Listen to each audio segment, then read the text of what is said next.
있지만은 공영방송 이사 수를 좀 대폭 늘리고 추천 기관을 다양화하자는 게 있는데 그 내용도 좀 궁금합니다. 그러니까 요거는 공영방송 지배구조법 웃기죠. 이 명칭이 이걸 이상한 명칭이라고 저는 생각해요. 공영방송 사장 뽑는 법 이렇게 생각하셔야 되고 네. 이 법의 핵심 방송장악금지법이라고 하는 이 법의 핵심은 공영방송 사장을 대통령이 마음대로 못 뽑게 하는 법이에요. 예, 그러면 그동안에는 대통령이 마음대로 뽑아왔다 이런 얘기죠. 네. 예, 그것도 쉬운 일은 아니었지만 근데 이사가 예를 들면 KBS 11명 그다음에 MBC가 9명, EBS가 9명이에요. 네. 근데 EBS는 사실 이번 정권에서만 이렇게 갈등의 초점이고 과거에는 과거에는 사실 보수 정부도 EBS에까지 이렇게까지 하진 않았어요. 근데 이거는 또 다른 목적이 있는 것 같아. 뭔가 EBS가 교육 방송이니까 EBS를 통해서 친일적 교육을 하려고 하나 뭐 이런 그런 의심이 들 정도로 예, 의심이 네. 지금 드는 이상한 상황이고요. 네. KBS, MBC의 이사가 사장을 뽑습니다. 그런데 이제 MBC가 9명인데 이 구조가 여야 6대 3이에요. 네. 그러니까 여당이 6명이고 야당이 3명이니까 6명 마음대로 뽑을 수 있죠. 당연하죠. 그런데 이 6명을 누가 뽑냐? 방통위가 임명하지만 사실상 국회에서 여당이 임명하는 구조고 아하. 그럼 국회 여당은 마음대로 하냐? 아니죠. 대통령의 의중이 거의 90% 네, 반영된다고 반영되는 봐요. 것이고 그래서 대통령이 뽑아왔다. 기존에는 사실상 이런 얘기예요. 네. 이걸 바꾸는 거예요. 어떻게 바꾸냐? 이사수를 대폭 늘려요. 9명에서 21명으로. 오. 그리고 이 21명의 이사를 과거에는 사실상 대통령, 청와대 혹은 대통령실이 구성했다면 이제는 이걸 방송현업 6명, 시청자위원회에서 4명, 국회에서는 5명, 그리고 그다음에 학회, 그러니까 방통위가 선정한 학회에서 6명 이렇게 해요. 그러니까 이렇게 해놓으면 사실 아무리 대통령이 하고 싶어도 국회가 직접 개입하는 건 5명. 적으니까 네. 그런데 이 5명 중에서도 여당, 여야가 갈리고 지금 야당이 수가 많으니까 네. 그 여당이 한 2명, 야당이 3명 이런 구조가 되겠죠. 제가 또 궁금한 거는 이렇게 사실 사장 바꾸는 법을 다 바꿔놨다고 하더라도 사람이라는 것은 권력을 가지면 마음이 바뀌잖아요. 내가 MBC 사장이 됐어. 이렇게 공정하게. 근데 거기에서 임명을 하거나 이럴 때 있어서 되게 자기 라인 뭐 어떤 사람 이렇게 또 임명할 수가 있잖아요. 그건 내부. 네, 내부에서. 내부는 그렇게 할 수 있지만 이사회는 자기가 어떻게 할 수가 없고 그래서 이건 이사 구성 얘기고 이후에 사장이 되고 난 이후에는 사실은 이제 소위 편성규약이 지금 문제가 되고 네. 있잖아요. 네. 노사가 합의한 편성규약을 어기면 이번에 이훈기 의원하고 고민정 의원 안에 법적 처벌을 할 수 있게 그러니까. 그런 조항이 들어 있어요. 처벌을 좀 그러니까 했으면 좋겠어요. 오윤혜 씨가 네. 걱정하는 것과 같은 걱정을 두 분이 하신 거죠. 음. 그래서 이건 그 이후의 절차에는 편성규약에 대한 부분이 있는데 이 부분은 네. 하루아침에 논의가 아니에요.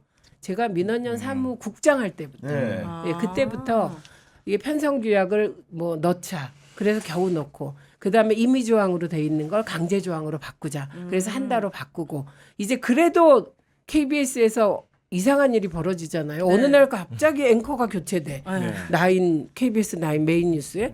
그다음에 체육같이 진행을 정말 이렇게 재밌게 잘하는 사람이 자 하루아침에 그냥 잘려. 아, 끝이사도 못하고 그냥 다 잘리고. 네. 그다음에 KBS 역사저널은 그 진행자 문제로 이렇게 갈등 빚을 그 프로가 아니거든요. 내용상 그렇죠. 그런 예, 게 아닌데, 이러니까 네.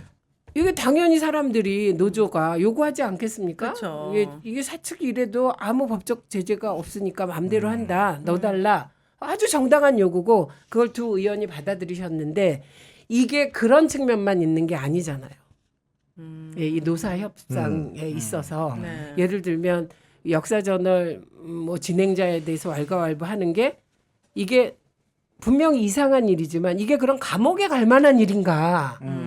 이건 또 논의를 좀 해야 되는 거잖아요. 그래서 이번에 민주당 당론에는 안 들어갔습니다. 아. 근데 사실 사장 선출하는 데 있어서 좀 걱정스러운 부분도 있어요.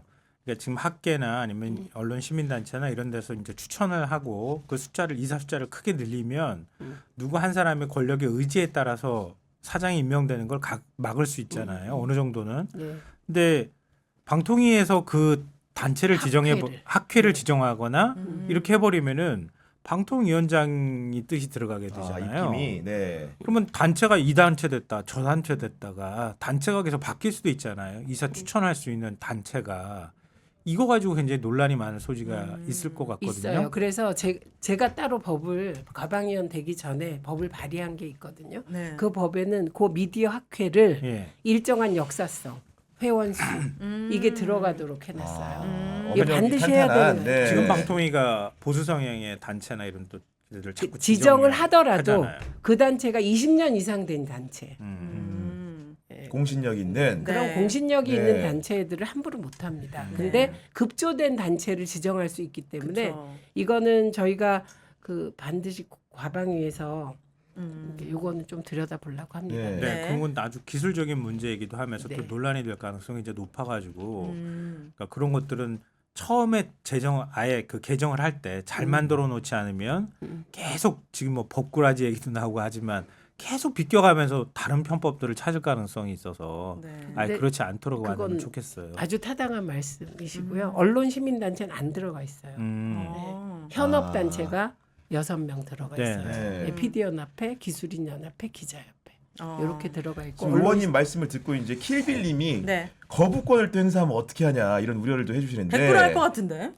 거부권을 행사하더라도 네. 우리는 우리 길을 가는 거예요. 네. 그리고 또 그러면 다시 그때부터 저는 진정한 여야 협의가 시작될 거라고 보고 그래서 제가 이제 그 발의한 법안은 조금 협의 가능성을 염두에 두고 발의했다 이렇게 일부가 평가하는데 사실 그렇거든요. 근데 협상 가능성뿐만 아니라 그런 좀 디테일한 부분이 빠진 게 있어서 제가 21대 논의엔 참여를 못했기 그렇죠. 때문에 네. 그런 걸 보완해 놨어요. 그런데 거부권 행사한다고 이 법을 위한 노력이 끝나는 게 아니고요. 네. 예, 저희는 계속해서 이 방송 장악을 금지하는 법안 발의 계속할 거고요. 네. 그리고 결국은 우리가 계속 국회에서 법을 발의하고 통과시키고 대통령은 거부권을 행사하는 이게 다 정치 행위잖아요. 네.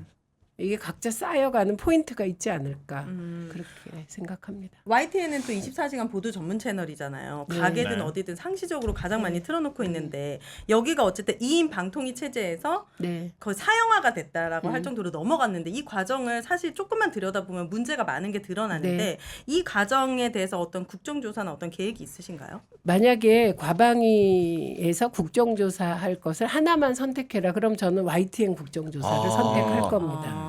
유진그룹. 예, 그리고 이게 너무 윤석열 정부에 들어와서 기괴한 일이 많이 벌어지다 보니 사람들이 기괴한 게 일상화돼서 네. 맞아요. 이 YTN 민영 사형화 이 과정이 그냥 이상하긴 한데 뭐 그냥 넘어가는 거 아니에요 이렇게 생각하시는데 공영방송 하나가 사형화되는 건 어마어마하게 큰 일이에요. 그렇죠. 사회 기준이 너무 큽니다. 네. 네. 예. 그래서 이 거꾸로 문재인 정부에서 어떤 공영방송 민영화를 이렇게 사형화를 추진했다. 그럼 이 정부 작살났어요. 벌써 문재인 정부 같으면. 네. 그래서 이 과정은 정말 꼼꼼하게 들여다 봐야 되고 지금 말씀하신 2인 방통위 체제가 이런 의결을 할 권한이 없어요. 그래서 저는 불법이라고 계속 주장하고 있는 거고 네. 그리고 그 불법을 저지른 김홍일 위원장은 책임져야 된다. 누구보다 법 잘하시잖아요. 네. 그래서 책임져야 된다. 이런 주장을 계속 해오고 있는 것이고요. 네. 그럼 이상인 부위원장은 책임이 없나?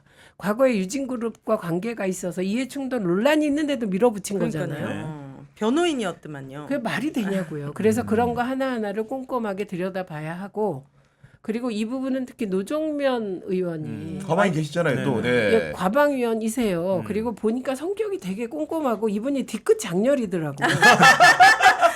그 장면. 네. 왜요? 정의의 뒤끝. 아. 그래서 류희림 위원장도 아마 좀 긴장하셔야 될 것 같고 그분도 류일임 위원장도 YTN에서 아주 활약을 많이 하셨더만요. 그 활약의 대상이 노정면이었어요. 두 분의 뭔가 그 경합 이런 것들이 네. 좀 기대가 되는 상황입니다. 맞습니다. 네.